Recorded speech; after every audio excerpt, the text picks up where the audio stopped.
दोस्तों आज जो पोएम हम डिस्कस करने वाले हैं वो class 9 CBSE NCERT book beehive की ली गई पोएम नंबर 6 है, जिसका टाइटल है हमारा no man are foreign. No man are foreign जो रिटन है जेम्स किरकप जी के द्वारा।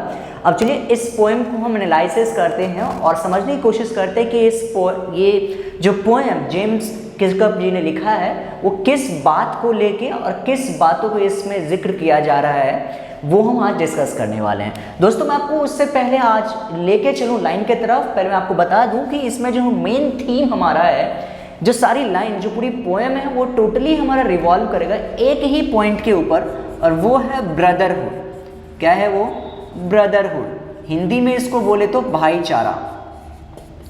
मतलब कि इसमें ऐसी कुछ बातों को जिक्र किया गया है जिसके बदौलत हम समझ पाएंगे कि ब्रदरहुड कितना इंपॉर्टेंट है और यही होना ही चाहिए। चलिए अब शुरू करते हैं। Remember no man are strange, no countries foreign. बता रहे हैं जेम्स किरकप जी, वो बोलना चाह रहे हैं कि याद रखिए नो मैन आर स्ट्रेंज, कोई भी इंसान अजनबी, स्ट्रेंज, अननोन नहीं होते हैं।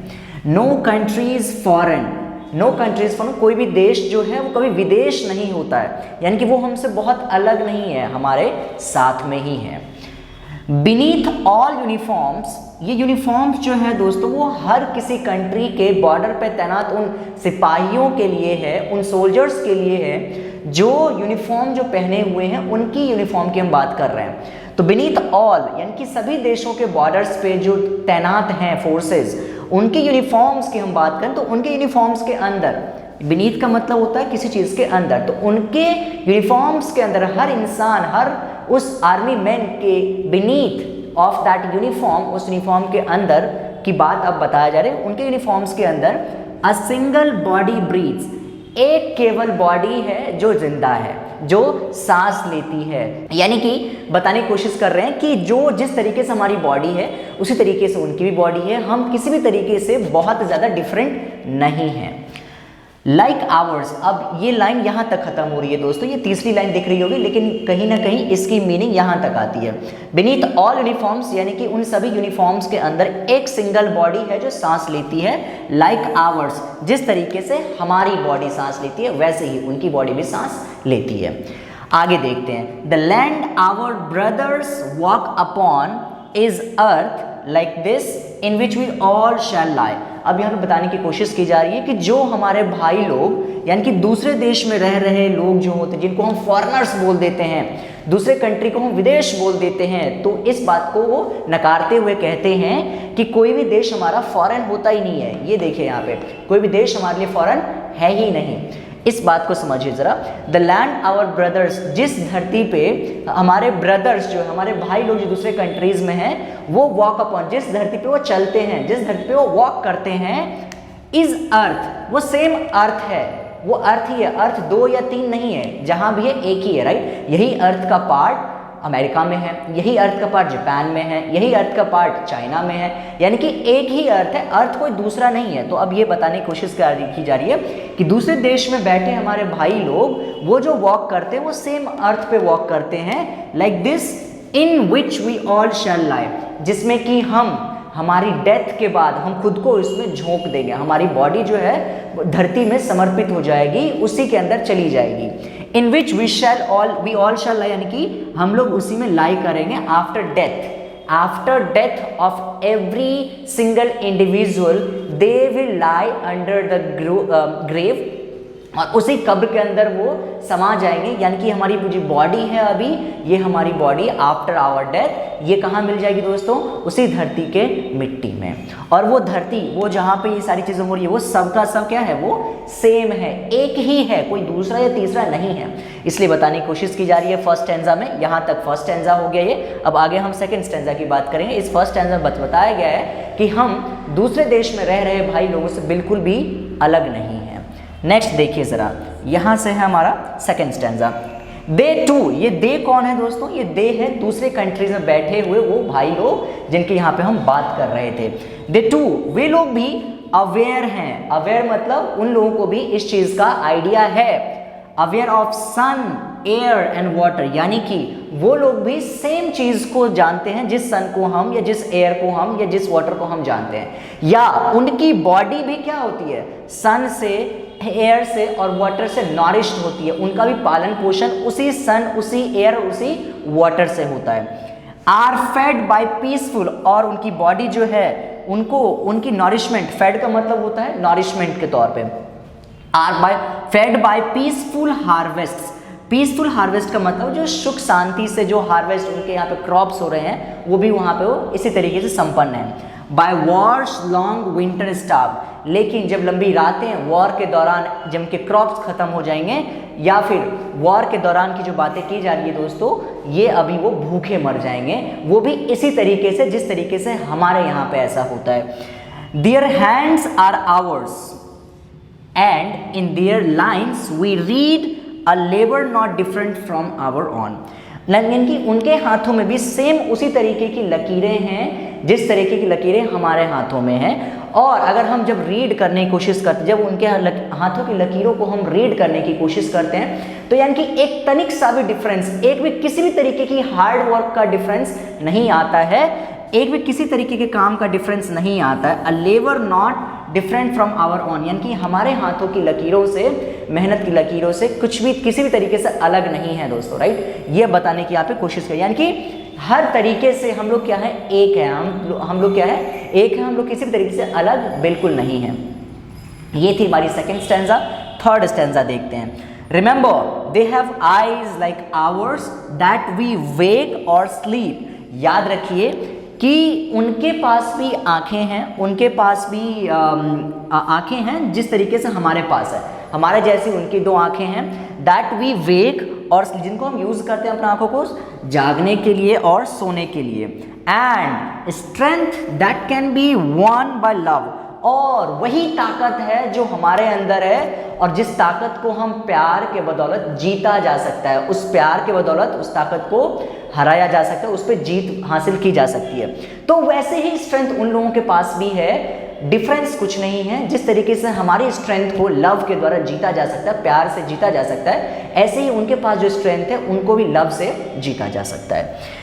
Bye love in every land is common life that all can recognise and understand, यानी कि हर वो सिंगल पीस ऑफ लैंड जिस अर्थ का जहाँ पे पार्ट है, जहाँ तक इसका हिस्सा है, हर जगह जिस इंसान, जिस क्रिएचर की जो जिस भाई की हम बात कर रहे हैं, सब जगह क्या है, एक कॉमन लाइफ है, सबका लाइफ एक समान चल रहा है, सबका लाइफ लगभग एक है, जिसको रिकॉग्नाइज, जिसको पहचाना जा सकता है और जिसको अंडरस्टैंड किया जा सकता है, जिसको कि पहचाना जा सकता, जिस तरीके से हम चीज़ों को पहचानते हैं, जिस तरीके से हम चीज़ों को समझने की कोशिश करते हैं, ठीक उसी तरीके से वो हमारे भाई लोग जो यहाँ से दूर कहीं दराज बैठे हुए दूसरे देश में, वो हमसे बिल्कुल भी तनिक भी अलग नहीं है, वो एग्जैक्टली हमारे जैसे ही हैं। अब बात करते हैं हम अगले स्टैंजा की। ऑलराइट दोस्तों, देखिए नेक्स्ट स्टैंजा में क्या बातें हो रही है। Let us remember whenever we are told, याद रखिए जब भी हमें बताया जाता है, जब भी हमारे अंदर ये चीज़ डाली जाती है, टू हेट आवर ब्रदर्स, क्या चीज़, अपने भाइयों को हेट करने के लिए, अपने भाइयों के विरुद्ध जाने के लिए। भाइयों कौन से, किस ब्रदर्स की हम बात कर रहे हैं, ऐसे लोग जो हमारी कंट्री से नहीं है लेकिन दूसरे कंट्री में रह रहे हैं, और उनको हम फॉरेन जो बोलते हैं, उनको हम स्ट्रेंज जो बोलते हैं, तो किसी तरीके से हेट नहीं होना चाहिए। लेकिन यहाँ पे बताया जा रहा है, लेट अस रिमेंबर, याद रखिए कि जब भी हमें कहा जाता है या जब भी हमें किसी तरफ से बताया जाता है टू हेट आवर ब्रदर्स, अपने भाइयों को हेट करने के लिए, it is ourselves that we shall dispossess, betray, condemn, वो हम ही हैं जो खुद को डिस्पोज करेंगे। डिस्पोज करने का यहाँ पे मतलब होता है खुद को पराया करना, यानी कि अगर हम उनको समझते हैं कि वो हमारे यहाँ से पराए हैं, तो इसका मतलब है कहीं ना कहीं वो भी हमें सोच रहे हैं कि हम भी उनके लिए पराए हैं, तो हम कहीं ना कहीं खुद को ही पराया घोषित कर रहे हैं, अननोन, स्ट्रेंज घोषित हो रहे हैं खुद ब खुद।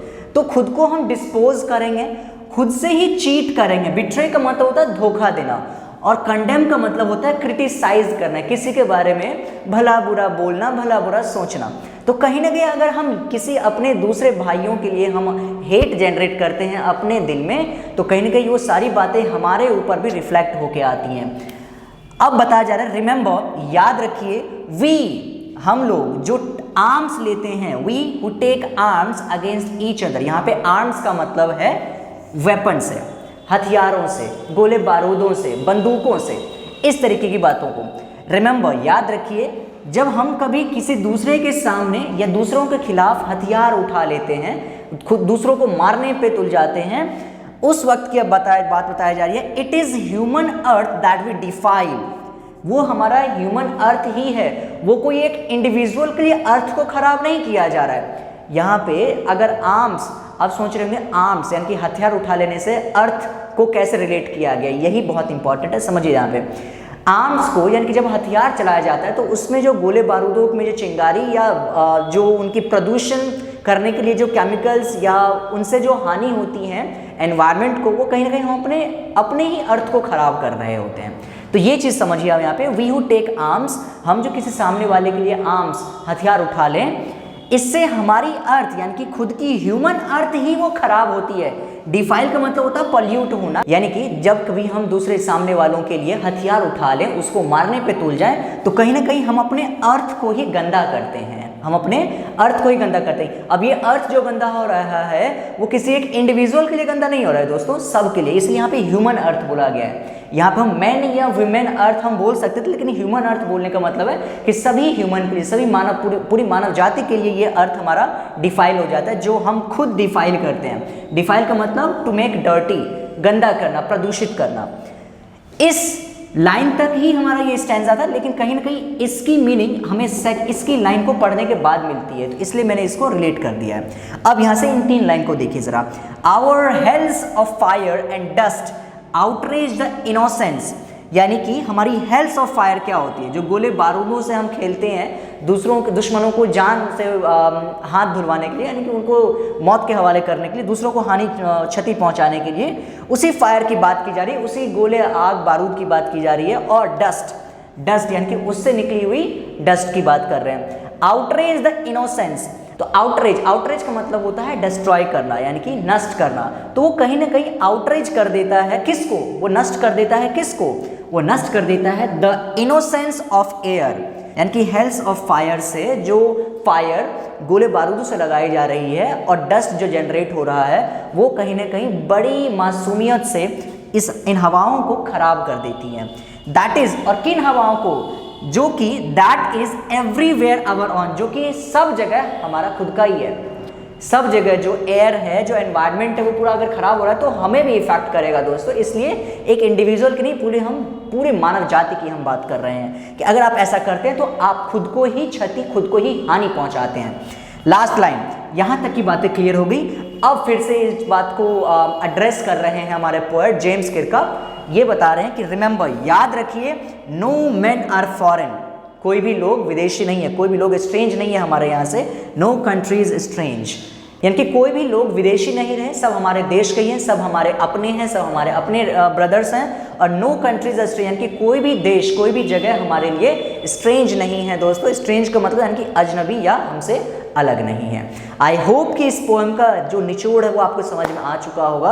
अब इसके राइमिंग स्कीम को अगर हम देखें तो इसका राइमिंग स्कीम कोई है ही नहीं, राइट। और जिस किसी भी पोएम का राइमिंग स्कीम नहीं होता उसको बोलते हैं फ्री वर्ड्स ऑफ पोएम। उसको क्या बोलते हैं, उसको बोलते हैं हम फ्री वर्ड्स पोएम, उसको बोला जाता है free words of poem. I hope this is visible.